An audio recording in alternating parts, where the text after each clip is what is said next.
Hey everybody, welcome to Field of Dreams and ACTN. I'm Steve David and I'm your host. Today we talk football as usual and we're going to talk about coaching dilemmas. And I have a star-studded panel that would help us break down things, the coaching dilemmas that we want to talk about today. Take time to introduce them. To my left, I've got Anthony Roger and Tony. Say hi to the viewers. Anthony Sherwood, Steve. Don't compare me to Anthony Roger. Oh, Lord. Viewers, I'm sorry. Anthony Sherwood. Say hi. Say hi to the viewers. Steve, I feel really privileged and honored to be in company of guys that I've known for a very, very long time. Looking forward to the show. Start off bad. Next to Anthony, sorry about that, Anthony. I really apologize so much. Next to Anthony is Angus Eve, and Angus is our, what, you have most national caps? So it says, yeah. All right, tell us all about it, Angus. Go ahead. Welcome. Well, Steve, it's really good to be here again in the studios. I haven't been for a little while. And as Anthony said, I'm surrounded by people from a Portugal era, in the sense of we have 3 guys who played for that first ever World Cup team for Trinidad and Tobago. And then we have Anthony Clark, who would have actually played in Portugal for a long time. And, you know, and just nice to be here. You introducing the guys before I introduce them. That's unbelievable. How you always take and jump ahead of the horse. I always take over the show. Anyhow, next is Clayton Ince. Clayton, welcome to the set, bud. Thanks for being on set. You know, I mean, it's nice as the guys say to be here. You know, I mean, we stay in touch with each other, and like we are brothers. You know, I mean, in real life. Right. And you know, I mean, it's good to see that we're still in the same sport that we love and enjoy, and it's always a pleasure. And my son, who is not really my son, Anthony Clark. Welcome to the set, Anthony. Thank you, Steve. It's always a pleasure to be here. Right. I am so sorry, Sherwood, for calling you Roger. Yeah, I get mixed up with Anthony Roger all the time. All the time. Roger's on my mind. Too many Anthony's. Well, it's the same thing at Clayton Morris, Clayton Ince. I know. All these Anthonys and then everything. Okay. Anyhow, get with it, Steve. Guys, I have real problems with sometimes when coaches take players and put them in different positions and then never to come back, because now that becomes the position for them because they play so good in it, and sometimes these players are just your best players and great players, so you need somebody and you take your best players and you move them around. And I have real problems with that. So I wanted to talk about some coaching dilemmas that's good and that's bad. So let's break it down and give our viewers a good foundation or idea on how you guys think as coaches and so on. All right? So I'm not going to ask any questions. We're going to do barbershop discussion and we're going to just break it down. So who wants to go, or you want me to ask a question first? Why? I mean, I'll start it. I mean, I think it's the reason why coaches are paid the very highest level, you know, what they are. Because these are the decisions and these are the dilemmas that you confront on a week-to-week basis. And to some extent, coaches live and die by these decisions that they make. Mm-hmm. I think if you look at it, there are 2 ways of looking at it, Steve. One, from a developmental standpoint. I think somebody on your show previously mentioned that he thought it was a good idea as a very young player to expose that player to different positions. It adds to your development. You see the game from a different perspective. Certainly at the senior level, I think this is when players are more specialists, if you will. And the dilemmas that senior team coaches confront is that you may have weaknesses on your team. You know, maybe your right back isn't the best at passing the ball out to the back. So you're sometimes taking a midfielder and putting him in that position. So you know, those are the things that you confront, and like I said, you live and die by those decisions. But Every Angus, day. we always say it's not about winning at a young age, right? So then why are we moving the player around if it's not about winning? I think just to build from what Anthony just said, I think it's a position of total development. I think it has helped me. You know, I worked under Bertil Sinclair, and I would have played a number of positions at under 16 and under 18 with him at a national level. And as a coach now, I can see the game from different hats and different positions, because I've played different positions. So it helps me in my coaching now that I feel a different position. So there's, as Anthony rightly said, there's two chain of thoughts. I think you could use a fella like Essien, who would have played with Chelsea under Mourinho. Sometimes he played at left back, so he played stopper at one time, and even right wing back. And that is for necessity, you know, probably have injuries in the game. So it's good to have some players who could play more than one position in a squad. Wholesale changing and moving around, I don't agree with. But you do have to have some players who can multitask. Yeah. In it, my point of view is that similar to the guys, is that you get the players to understand how other positions are, and how sometimes it can be difficult or it can be easy. And also, for me, I was not a goalkeeper. I was a stopper. And I started off my career as a stopper running about, but then I went up in the goal. But I get to understand how the stopper feels, or centre back, or a left back feels out there. So now it makes me a position where that I makes it more comfortable for them, because I know the difficulties. And in the development stage, when I was in that stage, that is what made me the person that I am now at the senior level. So those things, it develops you, but it's sometimes the guidance of who is doing it with you. Mm-hmm. Blackie? Well, I want to dissect it a little more. Mm-hmm. I want to dissect it in stages, in terms of youth development, when you get into your teenage years, and when you are maybe an amateur, right, senior, and then when you're a professional footballer. I think the dilemmas are different for the coaches in each area. If we are only talking about professional senior grade football, then you are there to perform a job. And the only specialist on the field at that level is the goalkeeper. Other than that, your job is to play football. Right. And your job is to do the job of the position, right, that you're holding at that point in time. If you are as versatile as that, then you are very, valuable player, as Angus said, like Essien. Wonderful example. If you come to the amateur level, where you have players who are not being paid, and they have a preference and so on, you find yourself in a little larger dilemma, because your influence of motivation comes into play. How am I going to motivate this player so that he understands this is the best position that he has to play in for the team's sake, right, versus what he prefers. A perfect player, my favorite player, Kenwyne Jones. I have never liked Kenwyne Jones as a striker. Kenwyne Jones was a right back or defensive right midfielder, and he was the best. And I thought that if he stayed there, he could have been an Essien. He was fantastic as a right back, fantastic as a defensive midfielder, and of course, when he went to England, they saw his height, his strength, whatever, and they placed him there, and he became accustomed to that role. But for me, Kenwyne Jones was a defensive-minded player. He was bright. He could have read the game from the back. He could have overlapped well. So, to open up the topic a little more, I just hope that we take it from different stages to discuss the coaching dilemmas at each stage. As a youth stage, where you have to, wonder if it is that you're going to give this youth freedom to move around and play in different positions and enjoy the game. at college stage, what do you do then? You know, right, your most influential stage of development.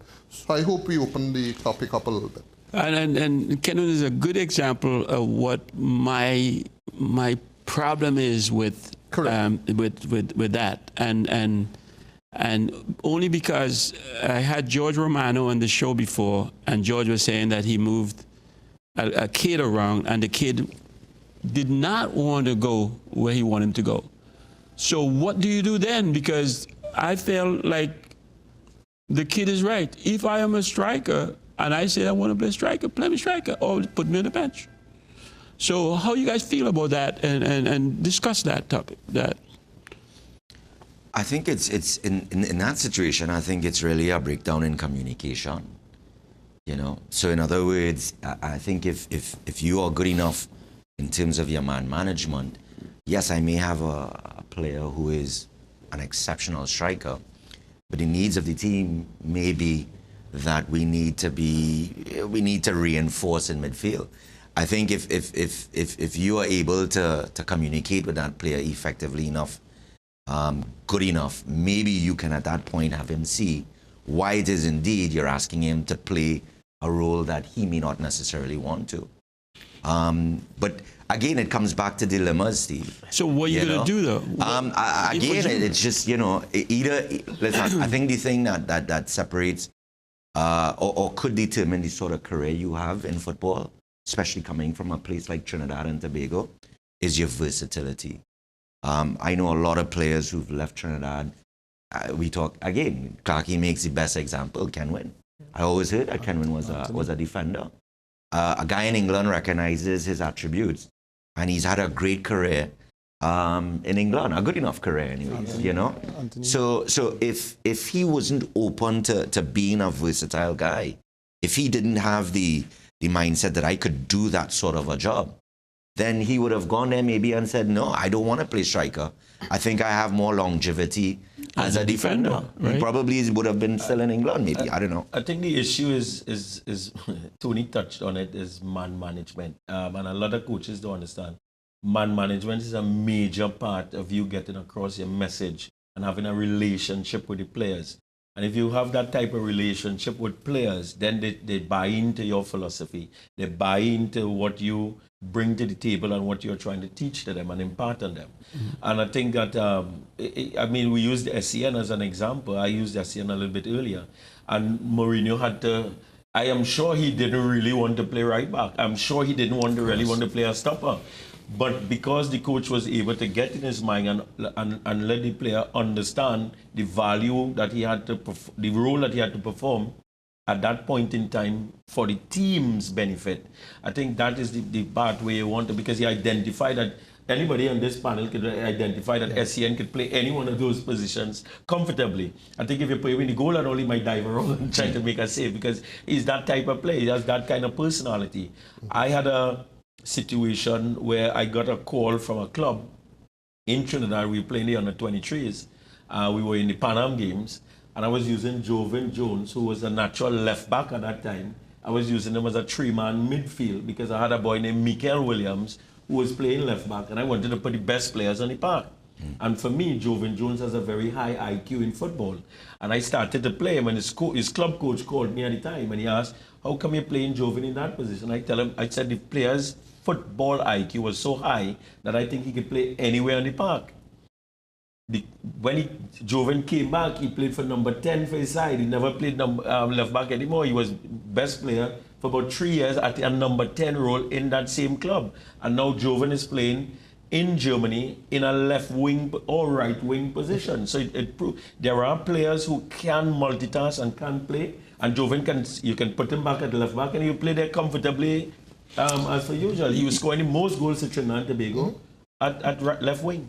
But Jovan is more effective going forward.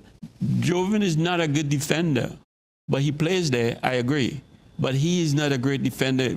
Defensively, he's not as good as offensive. In today, in the football, Marcelo Roberto Carlos was not a good defender. The modern game, the wing backs are just that. They're wing backs. Yeah. They're not left backs anymore. They're wing backs, meaning they do the bulk of the overlapping. They do the bulk of the crossing.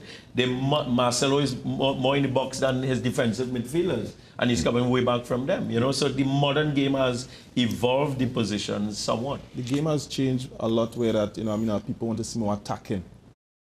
So it opened up the back a bit more. So teams and coaches are looking for results because results is what keep you in a job.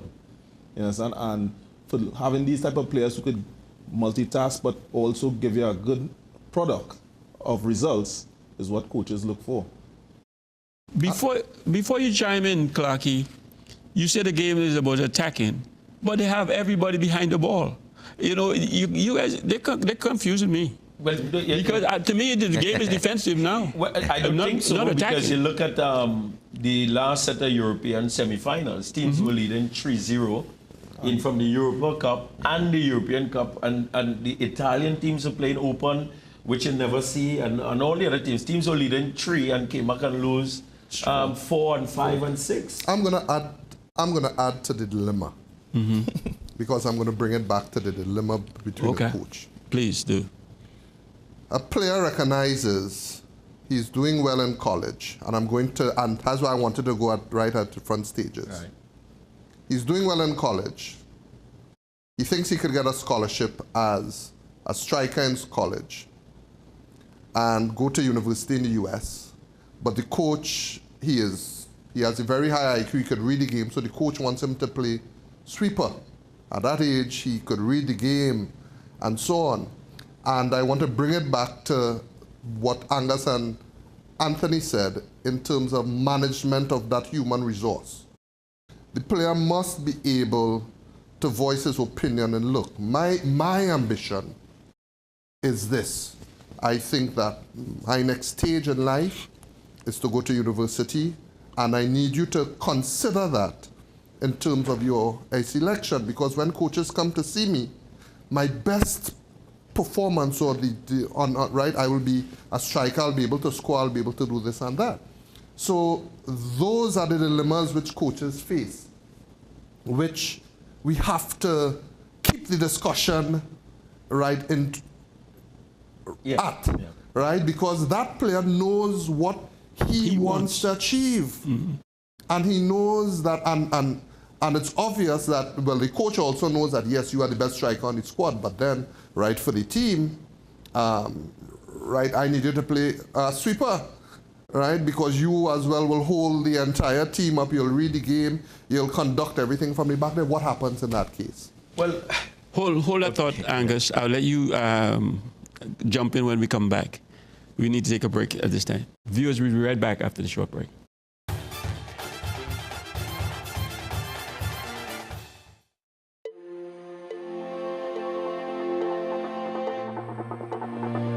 We are inspired.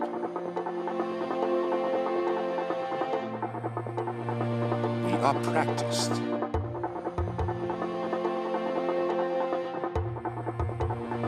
We learn.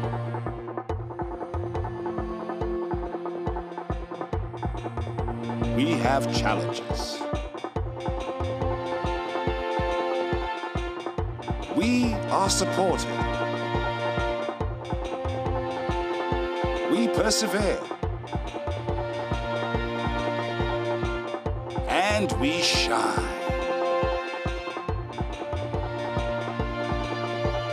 This is our commitment to you.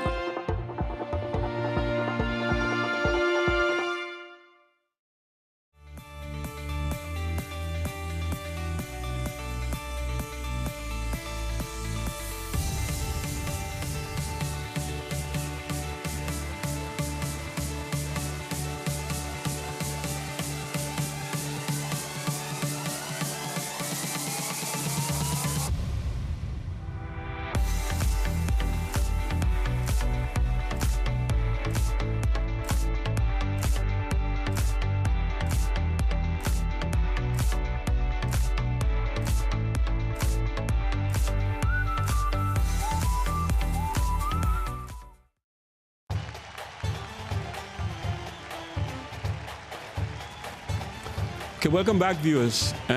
Before the break, Angus, you were going to jump in to respond Anthony to... brought up, Anthony Clark. So much Anthony's.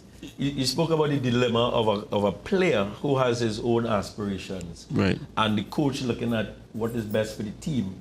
And the players thinking that... I had an instance, it's so fortunate that I'm wearing all the hats in this thing. And I had a boy named Gerard Das. Mm-hmm. And Das was a holding midfield. He would play holding midfield for the national under-17s. He would play holding midfield for his club team, W Connection. And when I had him at Naps and I saw him run off the ball, he reminded me of me. And I'm saying he's not a holding midfielder. The intelligence that he has to get in the box, when to get in the box from a wide position, when to go down the line and cross, I thought he was a flanker.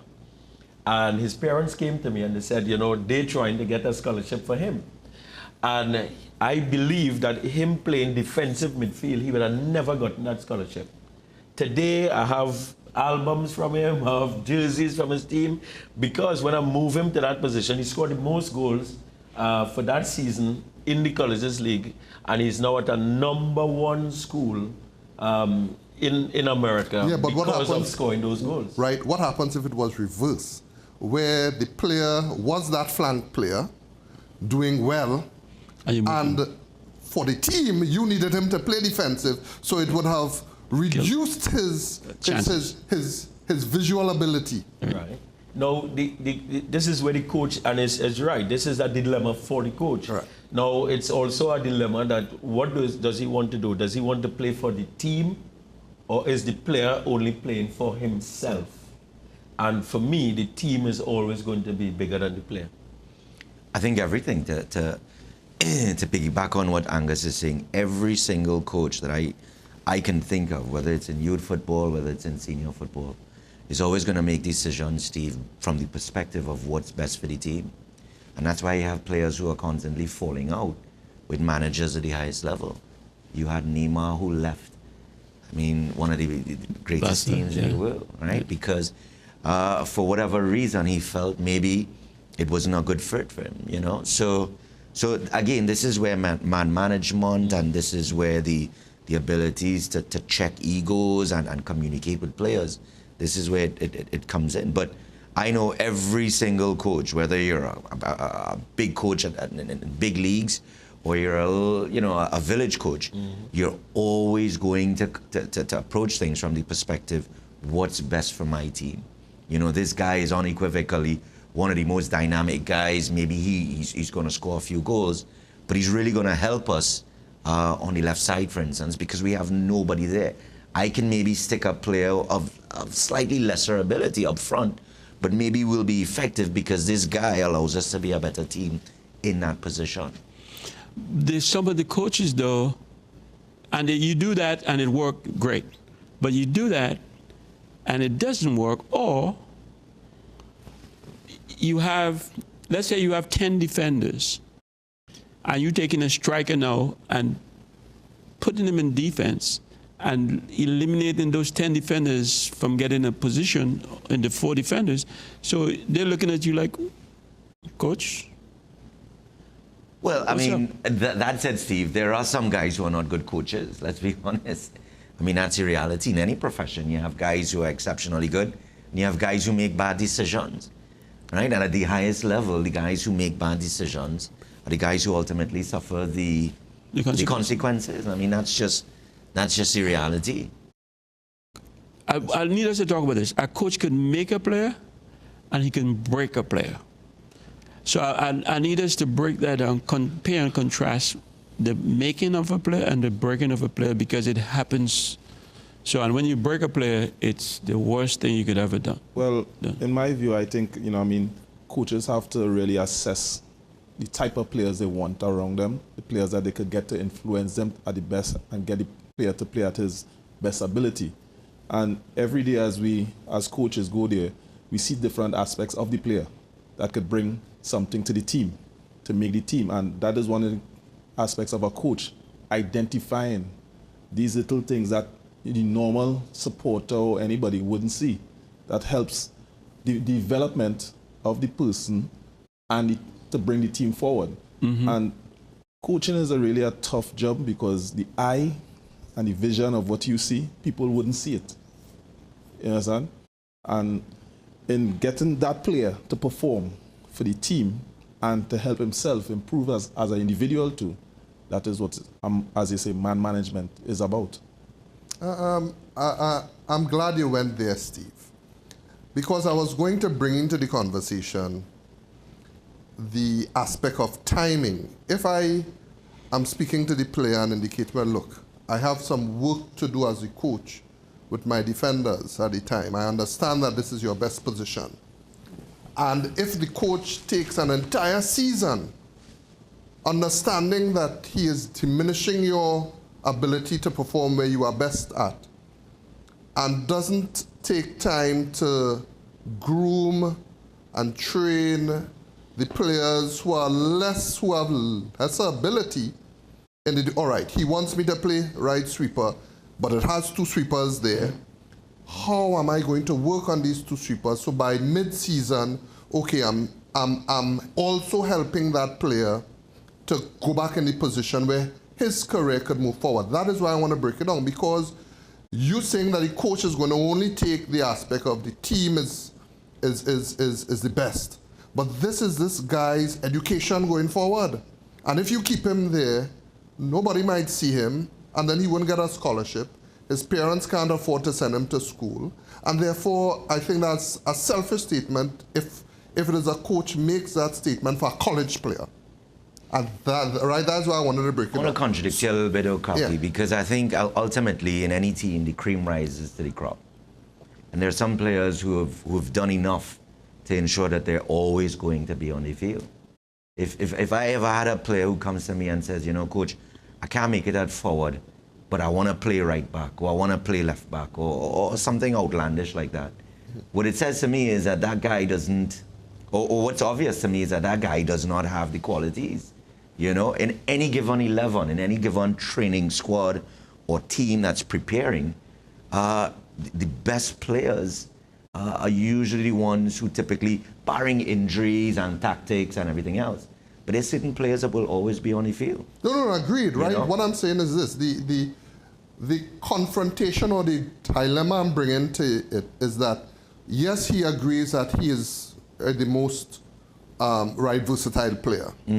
Yes, he understands that he will help the team at sweeper, right, and so on.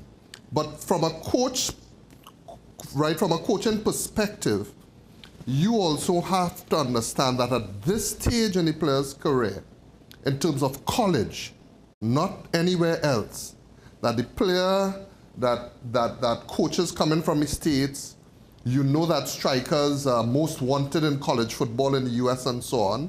They have very good defenders and so on. You know, the US players, right, are very rigid and fit and so on. So therefore, they're looking for that versatile player with skill and so on. You have moved him from enhancing those skills and put him there. Isn't it your duty as a coach to also try to aid that player in his...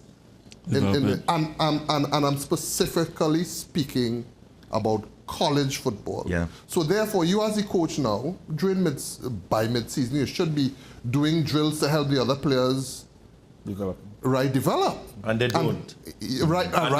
And that's the question that Steve asked. What happens when coaches make players and break players? Because in this particular instance, you could be breaking that player from actually getting a scholarship by you being, this is your best position for the team. Yeah, and that doesn't mean that he will get a scholarship, because there's other components to get a scholarship. I could call a number of brilliant players, maybe defense, goalkeeper, and whatever, and they don't have the academics, they can't get a scholarship. So that is only one aspect of him getting a scholarship. So, but we're dealing with the football side of it. And I disagree with that, because each coach trying to win, yes. But I don't think a coach is going to sabotage his team by taking his best striker and put him to play stopper. Then something is totally wrong with that coach. Because you can't lose on both ends of the pitch. if you take a best striker and put him in the back, it doesn't guarantee. It means that the defenders that you have are horrible. Because for you to take your best striker and put him back in defense means that the defense is horrible. So he doesn't want to lose on both ends. So he will probably pack the defense with more substandard players and probably leave that striker up front so he could at least score some goals for your team that you could give them something to defend, to hold on to. So, but if you move him, then you're losing on both ends. Because himself, he goes back there, one man could not be a defense. One man cannot hold a defense. You have midfielders, you have defensive midfielders now in the modern game. And so the coach will be shooting his own self if he takes his best striker and puts him to play a stopper. That would be my... Maybe not stopper, but he would take him and put him maybe in the midfield because he still feel he can score from the midfield. You're right. But it's still hurting the player. But it's a serious dilemma. Let's say, for instance, you are St. Benedict's College, and for the last 2 years you're fighting relegation, right? And a guy comes to you and says, "Listen, in the midst of this battle for relegation, I think that I would be better suited, or I would be more highlighted as a player playing as a striker." What do you do at that point? This is not a situation, though, eh? What I'm saying, Kaki, in other words, so what I'm saying is that everybody has to examine the circumstances, each individual circumstance. Angus may be at Naparima College and they're doing extremely well. With 4 games to go, they've won the league, for instance. And a guy comes and says, "Coach, you know, there are 2 coaches from abroad that will be here next week. They're specifically looking for a left-sided player." I'm sure Angus would have no problem having secured the title, putting that guy out there. You know what I mean? One left-sided player that was the only time playing well. We're talking about the dilemma is really if we took the player out of his best position, that is right, and put him in the next. Yeah. So if his position, as Anthony said, left was his best position, and these coaches come in, we win the league already, and they want to give him an opportunity. Yeah. I go a step further.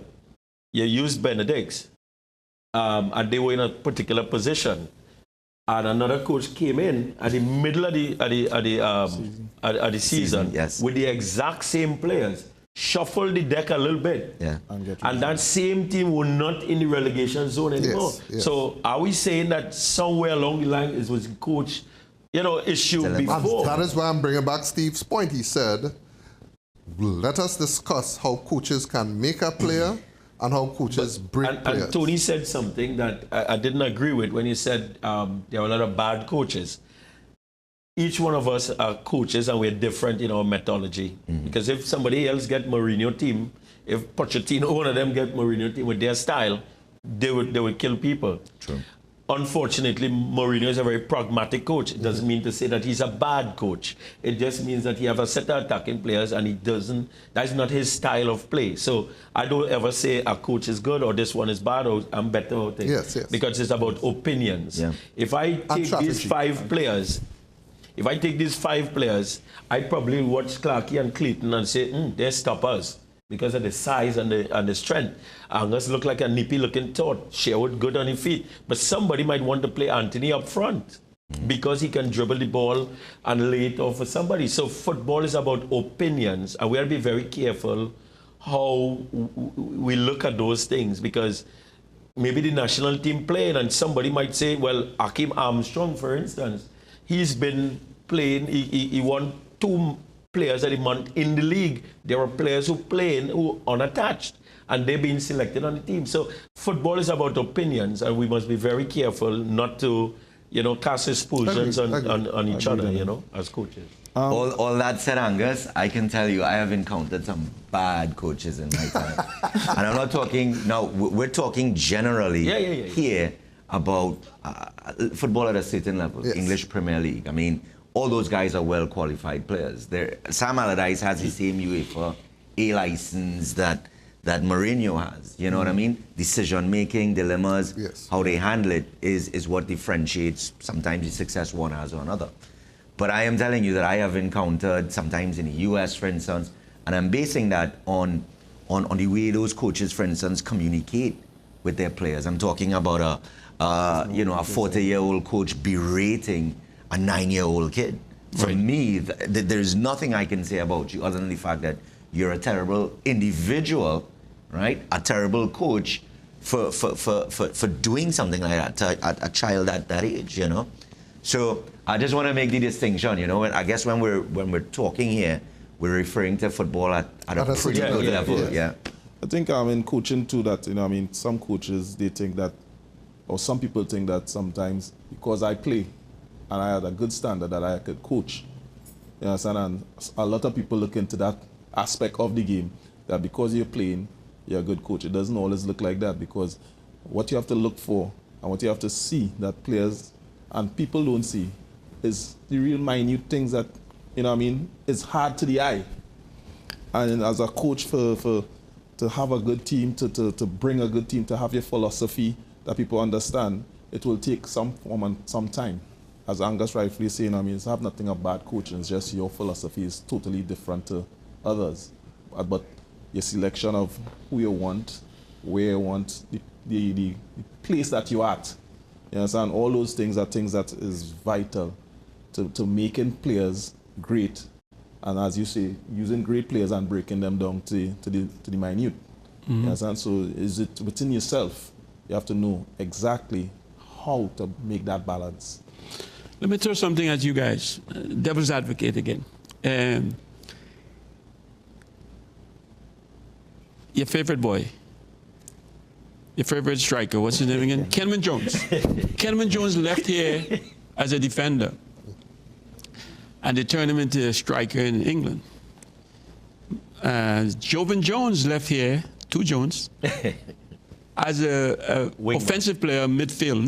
No, he wasn't back with W Connection. He played because first time I saw Jovan, he was up front. Yes. Or right in the midfield. Yeah. And then Chicago put him in at left back position. I was so pissed when I saw that.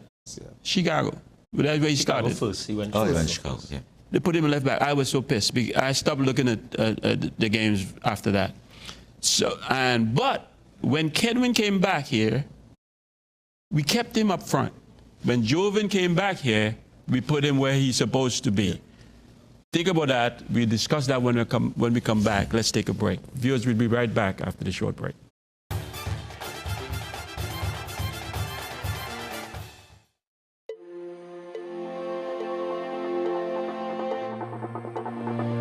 We are inspired.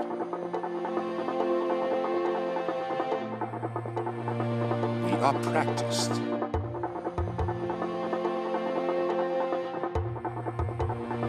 We learn.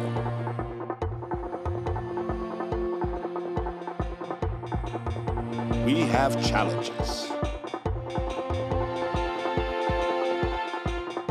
We are supported. We persevere. And we shine.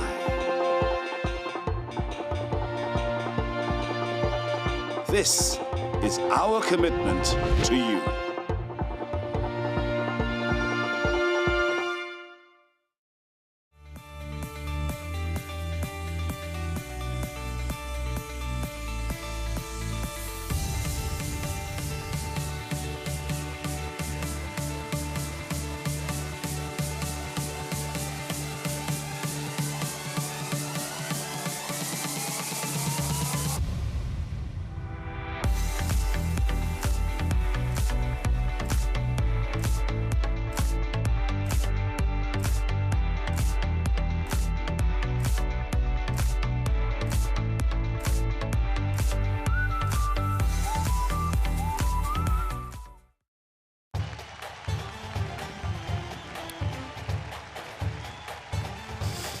Okay, welcome back, viewers. So, guys, like I said, the Jovan and Jones and the Kenman Jones scenario. Steve, Break it down for me. as off cameras, as I was beginning to say, right, sometimes when you go into different teams, right, your role changes. At this level, of professional level, we are now speaking about. Previously, we were trying to write now that college choice thing and so on. This is now at a professional level. At a professional level, you could be playing in one particular position, right, the club that you left. And the club that you're going to, they put you in a different position as you identified with Jovan. Jovan, if you look at his career in Chicago, he added so much value from that position in Chicago because it brought an aspect of overlapping which Chicago didn't have before. Jovan, because he's a naturally attacking-minded player, so and his IQ is very high. So when he saw the position, the opportunity to move forward, he moved forward, and that added that aspect of the game to Chicago, which they didn't have before. They had a traditional left back who was staying there, not moving anywhere. So sometimes those sort of situations could be the decision of moving a player. But this is now at the professional level. At this level, if you cannot play, I remember in Portugal, when I was in Portugal, at that point in time, right, you only were allowed 3 international players to be on your team. And me being a foreign player, right, was a specialist position as a goalkeeper. So that means that that team was only allowed now to only have 2 foreign players. And that was one of the issues why I came back home after a year. Because they preferred to have a mediocre goalkeeper, but have the option of 3 players able to play any of 10 positions. So when you are now at the professional stage, you are required to play wherever they put you to play, unless you are a specialist and you're in a specialist position. But yeah, but I hear you. But I'm saying with Jovan and Kenwyn, Jones and Jones. why did, when Jovan came back, they push him up, and Kenwyn came back, they left him a striker Yeah, as a national team? I think that he was asked, Kenwyn. I was there with Bertil, and he was asked. To play up front? No, to play at the back. Or he was asked to play at the back and he said no? He didn't want to play at the back. Okay. He was asked with Bertil, Yes. and he came back. Yes, I was. He was asked, and he said that he's a striker now, and that is where he's plying his trade, and he wants to stay up front. Okay. I could distinctively, I was the captain of the team at the time, and he was asked. Because he could have lost his position. Well, he couldn't have really lost his position because Anthony Roger would have gone to Port Vale, leaving as a right wing back stopper. Played striker. Played striker out there. And when he come back here, we would play him as a stopper or a right wing back. Yes. Oh, Roger was in that too? Yes. Roger went at Port Vale and he was a striker. He was a striker. When you had, I think what happened, Steve, is that in that era, they were still playing that direct football in England. So Kenwyn and Anthony were big guys, but they had a bit of touch. And they were skillful. Yeah, so they had a bit of touch, and they were big guys, and they could hold up the ball. Stoke with Tony Pulis was going to hit it long. He had Rory Delap, who was going to throw a ball from the half line straight into the penalty area. Kenwyn was a man mountain, and so they adapted to that way of play, and Tony similar for Roger. Jovan, on the other hand, he left here and went on the trial, although he was playing midfield at that time in Trinidad. He went as a left back to Chicago Fire because they wanted that type of player who can overlap and cross balls into the box. So his trial was for left back. His trials was for left back. Where he was the best left back in the league at that time. Then he was bought by Seattle. Right. We also started him at left back. But in their system, he would play wing back some of the times, and then eventually he moved further forward. But when he would come for Trinidad, the value of the man, like my under 23, we still had Michael Williams, we still had Aubrey David, we still have these guys who can play left back competently.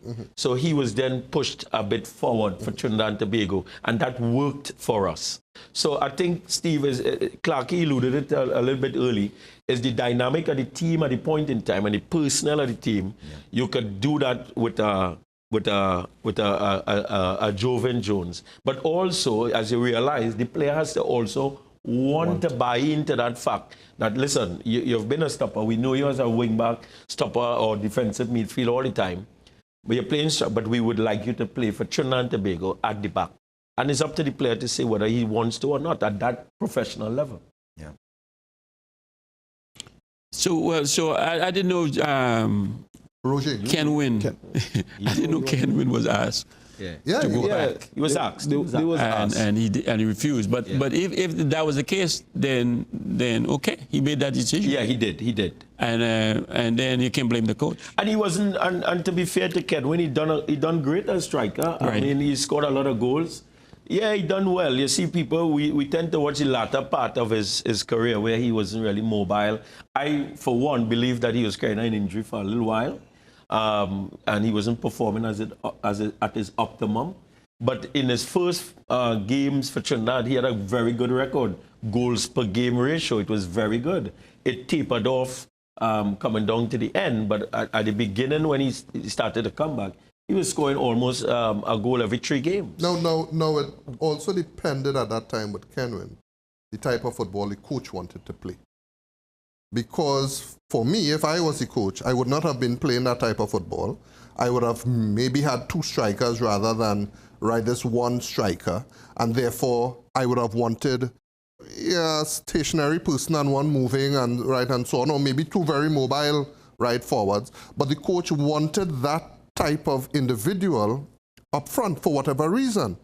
So it fit into his system of play. If there was another coach that played like Barcelona and had 3 strikers across the park, and they want their people mobile and coming forward, Kenwin will not be able to make that team. And I think that's the problem he had in the US when he went to the US. Yeah. No. He was not as mobile as he. But no. I look at Ken Wynn up front, and I says, if it was me, I would go and color my wingers or my guys on the wide and say, get me the ball, because they didn't, and that was his strength. They didn't. So That's a good point. I find they weren't playing him to his strength. Yeah. So that's why he didn't do as good as he And would that's have. what I'm saying, Steve. The coach and his system, because for me, our wing-backs are not generally very good crossers of the ball. Angus was maybe the best crosser of the ball that we had, and now we have Jones, Alvin Jones, who is excellent. But if he chose to play Kenwin in that type of position, knowing that you need very good service to come into Kenwin, and we did not have that quality, it is the coach that you now have to. I coaching agree issue totally again. with Anthony, because we just said that Pulis had him up front because Pulis had all these long ball weapons in his artillery, and we really didn't play to his strengths when he came back as a striker, because he needs service into the box. That's his strength. And probably we needed somebody just around him so that he can do the flick-ons and that person can run off of him. And I think we really didn't play to his strengths as a striker when he came back. So I would definitely agree with that point. And let me throw another bone out there for you guys to pick on. I'm not a big fan of coaching. You guys know that. I say that all the time. I don't think a coach is during the game. We as players should make the adjustments based on what we see, because the game is so fast-paced and it's moving. So when I see a coach and giving all the directions, I have a problem with that.